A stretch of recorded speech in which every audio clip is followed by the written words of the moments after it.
Ashama harkafune warra garii fiyansii keessatti argamtan wayii dhaboo maatii fiyansii akka addunyaa guutuu argamtan hundi keessanii akkam jirtan ani nagaan jira maqaan kiyya Alamaayyoo Tumsaan jedhama Itoophiyaa Adaamarraa amma kan argamu as Keeniyaa Naayiroobii biratti jechuudha kanaafuu ani amma yeroo ammaa kana dalagu dhaabata fiyansii wajjin jechuudha sirriitti murannoo guddaa fi onnee guutuu qabadhee tan dalagaa jira jechuudha wantan sirriitti onnee guutuu fi murannoo guddaa dalagee fi kanarraa as ga'e jechuudha amma yeroo kana kan argamu Sinima Nairobi sirriitti guddaa iddoo guddaatti kan argamnu jechuudha. Maarree kan asitti argamneef illee kubbaaniyaa keenya keessa eegan dalaguu jalqabne waggaa 3 fi 6 ol ta'ee jira jechuudha. Yeroo kana keessatti wantoota na mudatee fi wantoota argadhe isinitti hima gaggabaabsee. Tole tokkoffaa gara dhaabata kanaatti gidee dhufu qarshii ittiin galmaa'u qarshii 3,800 qabu ture. Namarraa liqeeffadhe ture. Kanaafuu yeroo kana keessatti garuu yeroo dalagu kutannoodhaan maatii obboleewwan kiyya jechuudha hin dandeechu hin kufta hin cabta lakkii dhiisi odoonaan jedhan ani mooyyuu abjuu keessa kiyya keessa jiru qofa irratti xiyyeeffannoo guddaa gochuudhaan dalagee har'arra maal godhan jira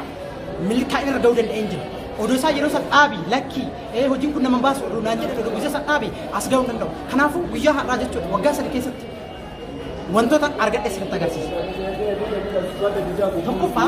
ofii kiyyaa maal gochuu danda'een jira konkolaataa badhaafamuu danda'een jira doolaara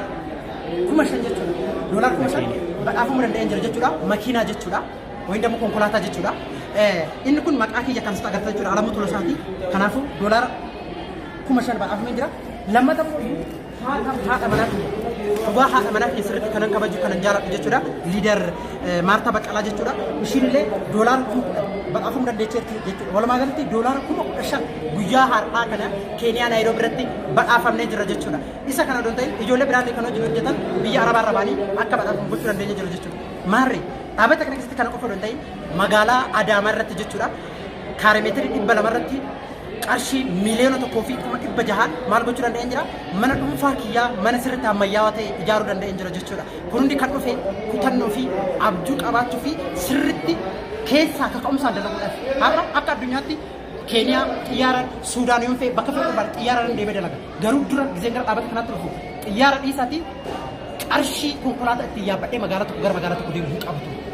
kan kana hunda fide maayinni kutannoodha rabbi galanni haa ga'u kanaafuu kanatti haasa'anii kanan galateeffadhu liidaroota garee kiyyatti argamtan hundi keessaniyyuu kan biyya Arabaa biyyoota addunyaa garaagaraatti argamtan sirriitti jabaattanii cimtanii yoo dalagdan bakka ani ga'e kana ga'uu hin dandeechanii wanti sun ga'uu hin jiru bakka liidar maartis geechi ga'uu hin dandeechanii ishiillee akka keessan yeroo dura biyya Arabaa irra turte har'a garuu biyya Arabaa irra ba'uudhaan doolaara 10,000 badhaafamuu dandeechi biyya Arabaa irra turte Dubaay turte sini galee har'a garuu kana gochuu dandeechee jirte sinillee hin dandeechanii hin gootanii galatoomaa sirriitti as hin kabaja sin jaaladha